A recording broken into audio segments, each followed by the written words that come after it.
nuestro Rey sobrenatural, es nuestro Dios firme, grande, digno es nuestro Dios, bueno, santo, proveedor, y no hay otro más grande que Jesús,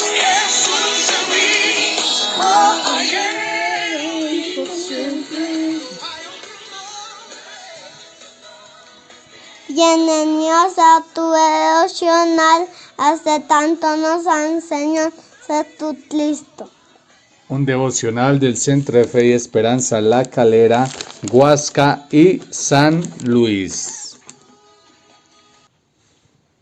Amado Dios, en esta mañana queremos agradecerte por tu infinita bondad, tu misericordia, Señor. Tú estás aquí. Tu presencia está aquí, Señor, en cada oyente, en cada persona, Señor, que está escuchando este devocional. Te agradecemos por tu bondad. Queremos pedir en esta mañana sanidad, Señor, para cada persona que está enferma. Tú en tu palabra dices que llevaste todas nuestras enfermedades, nuestras dolencias, Señor. Has venido a rescatar, Señor, a dar vida en abundancia, Señor. Pedimos por aquel, Señor, que se encuentra allí en las UCIs, por aquella persona que se encuentra en su casa, Señor, aquella persona que tiene COVID-19, Señor, aquella persona que tiene cáncer, aquella persona que sufre algún problema en su cuerpo, Señor, lo llevamos delante de ti en esta mañana, Señor, porque por tus llagas fuimos nosotros curados. Tú has venido a traer sanidad, Señor, y creemos, Señor, que tú eres el que nos puede sanar. Tú eres el médico de médicos. Te amo, muchas gracias, en el nombre de Jesús. Papito Dios, te damos gracias por la vida y la salud. Ayuda a que el presidente tome buenas decisiones y dale sabiduría, y ayuda a los ministros, los alcaldes y a todos los gobernantes. En el nombre de Jesús, amén y amén. Gracias te damos, Señor, en esta mañana, oh Dios, por la oportunidad que nos da, Señor, de estar delante de tu presencia, Señor. Queremos orar por tu pueblo, por tus hijos, por tu iglesia, Señor. Que tú seas levantando, Señor, a cada uno, Dios, de los que se encuentran, Dios, en diferentes situaciones, que tú seas ayudándolos. Sabemos, Señor, que tú cuidas de nosotros en todo momento, en todo tiempo, Señor.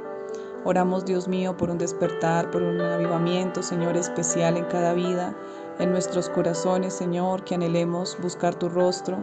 Agradecemos por el tiempo que nos permites acercarnos en este devocional, que tú seas hablando a nuestros corazones, enseñando tus caminos, Señor, mostrándonos la verdad, mostrándonos la vida, Señor, mostrándonos la salvación, Dios, a los que no la conocen, y que tú, Padre bendito, Señor, te glorifiques. Gracias, Espíritu Santo, porque tú eres el único que convence de pecado, y te damos muchas gracias, Señor, en este tiempo, por tu palabra, Señor, por tu presencia.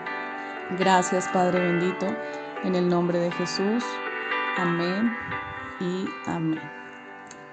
Bueno, hermanos, queremos presentarnos en esta mañana. Me encuentro con mi familia, con mi esposo Andrés López, con mi hija Mariana López, con mi hijo Andrés David López y quien les habla, Jennifer Paola Martínez. Estamos muy contentos de poder llegar a sus casas por medio de este devocional y queremos que por favor nos acompañen en la lectura del libro que nos corresponde el día de hoy, que es Juan 18. Y sabemos que Dios quiere enseñarnos a través de su palabra para que nosotros podamos vivirla y llevarla por obra. Y quiero que por favor vayamos al versículo 1. Leamos el versículo 1 en este día. Entonces dice, habiendo dicho Jesús estas cosas, salió con sus discípulos al otro lado del torrente de Cedrón, donde había un huerto, en el cual entró con sus discípulos. Vemos aquí que en el capítulo 17, precisamente que lo leíamos el día de ayer, y unos hermanos, la familia García Cifuentes, nos compartía, y vemos que aquí en este capítulo el Señor Jesús había orado, había colocado todo lo que había en su corazón en manos del Padre, y después de todas estas cosas dice que Él salió con sus discípulos al otro lado del torrente de Cedrón. Estuve investigando un poco y me daba cuenta en algunas cosas que encontré sobre qué era el torrente de Cedrón. Y el torrente de Cedrón lo vemos también en el Antiguo Testamento, hay varios capítulos, no vamos a entrar en este momento como tan profundamente, pero sí quiero decir algo como muy por encima. Este era un lugar donde los judíos usaban este arroyo para limpiar las cosas impuras en el Antiguo Testamento. Muchas veces que se destruían dioses paganos y todo eso, se usaba este lugar para limpiar las cosas impuras. Juan aquí no habla específicamente cómo se llamaba el monte, en los otros evangelios sí nos habla que era el Getsemaní. Y el Getsemaní fue donde el Señor Jesucristo había estado muchas veces en oración, cuando Él iba en las mañanas. Él había llevado a sus discípulos, que ahí lo vamos a ver más adelante, que fue allí donde Él oró y sudaba gotas de sangre, teniendo en cuenta pues todas las cosas que iba a suceder, no solamente las cosas, sino el solo hecho de separarse del Padre. Entonces vemos aquí en el versículo 2 que dice, y también Judas, el que le entregaba, conocía aquel lugar. Vemos que era un lugar que frecuentaban regularmente con los discípulos. Y dice, el que les entregaba conocía aquel lugar, porque muchas veces Jesús se había reunido allí con sus discípulos.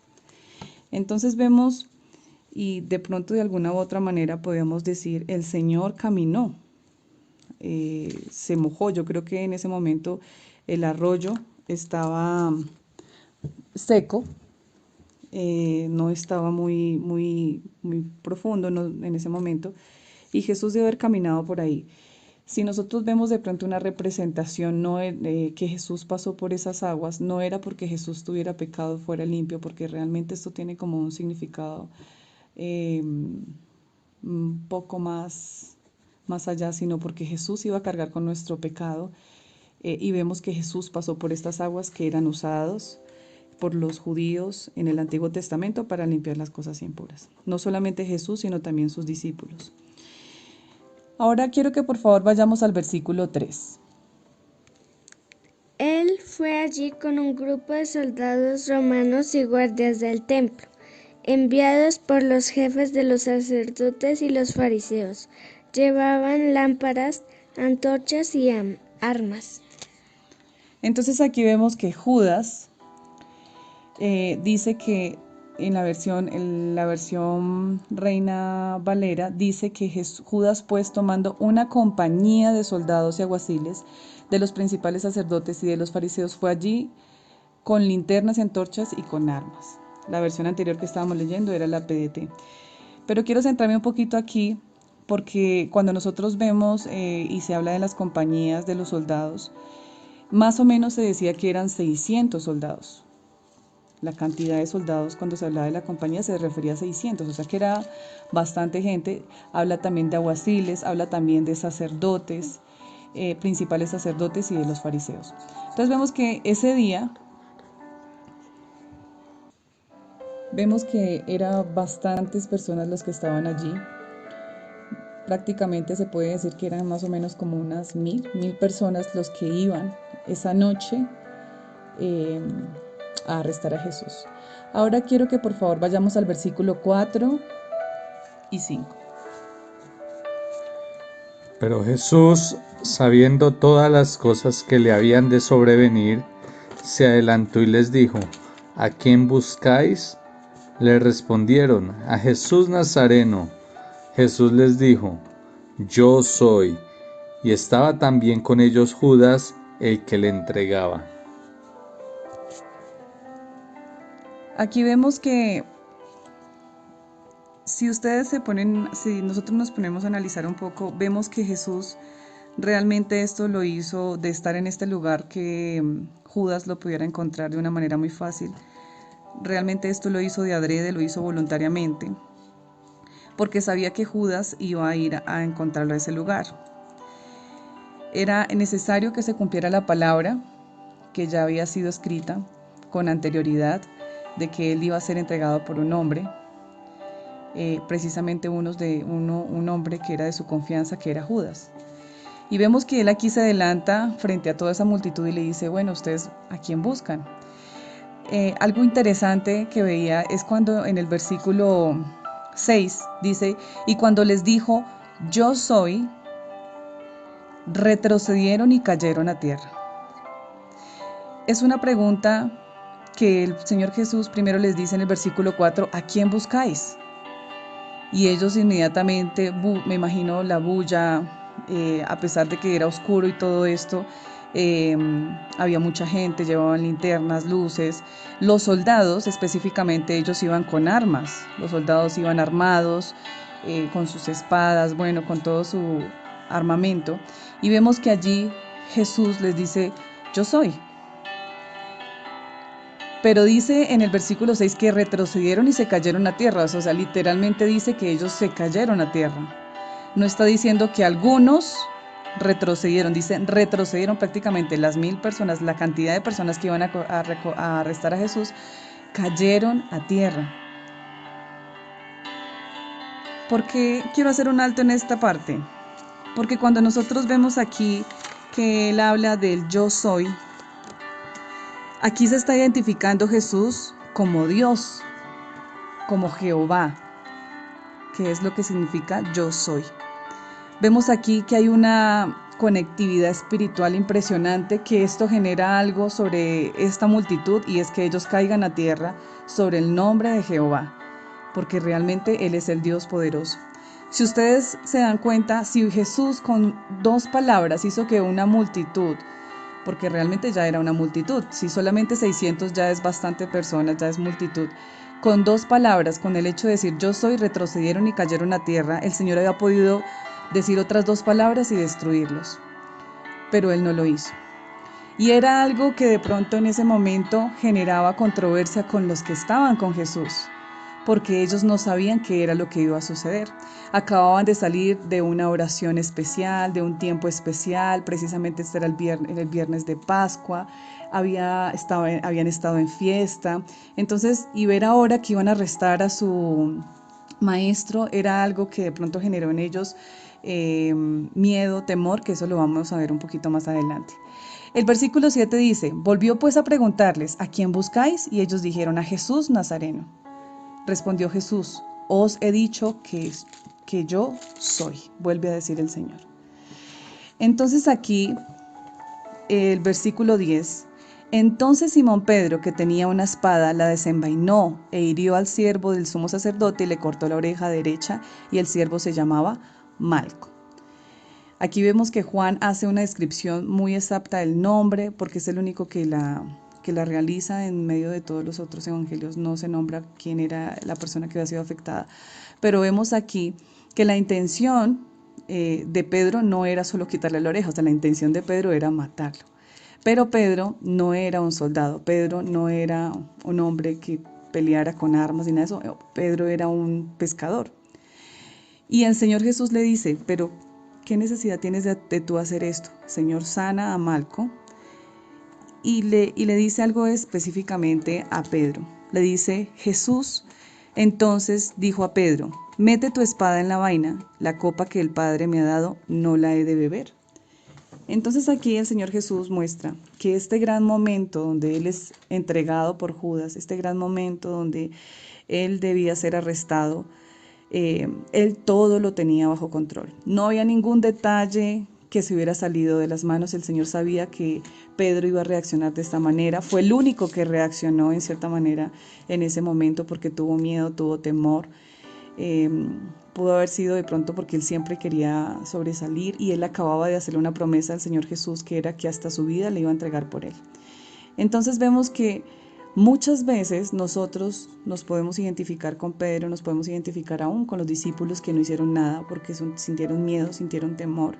Y muchas veces nosotros podemos sentir miedo, temor, pánico, no saber qué hacer frente a muchas situaciones.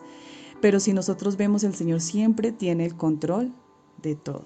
Si nosotros vemos desde otro punto de vista, vamos a decir, bueno, el Señor, el Hijo de Dios, estaba permitiendo que lo arrestaran, que se lo llevara una multitud, como él mismo dijo, que fueron con palos, con armas a buscarlo, como si él fuera una persona mala. Ahora, ya para ir terminando, quiero decirle algo.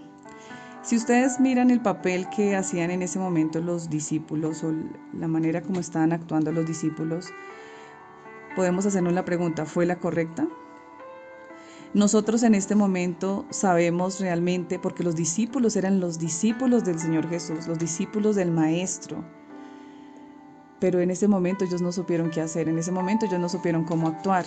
La pregunta que hago o las muchas preguntas que hago en esta mañana es la siguiente. ¿Usted tiene claro quién es? ¿Qué está haciendo en esta tierra por Jesús?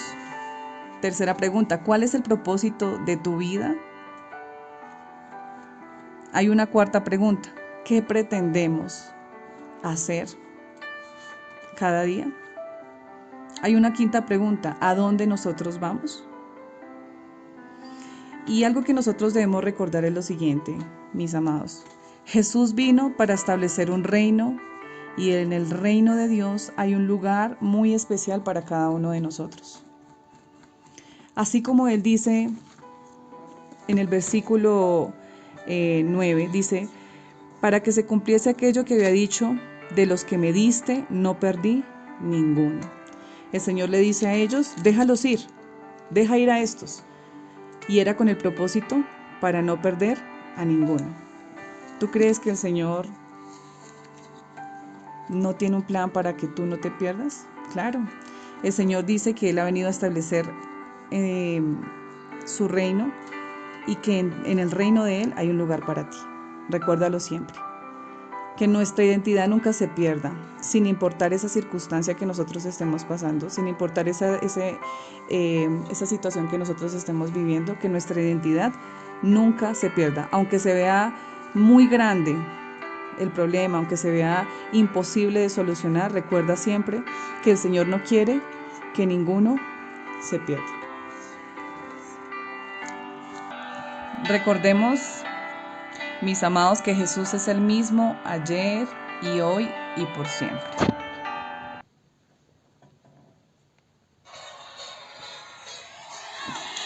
Queremos invitarle hoy al servicio 6 de la tarde. Tendremos la transmisión, pero todas las cédulas terminadas en impar pueden asistir. Sí, escuchaste bien. Todas las cédulas terminadas en 1, 3, 5, 7 y 9 los invitamos en este día para que se congregue 6 p.m. Es hora de adorar al Señor.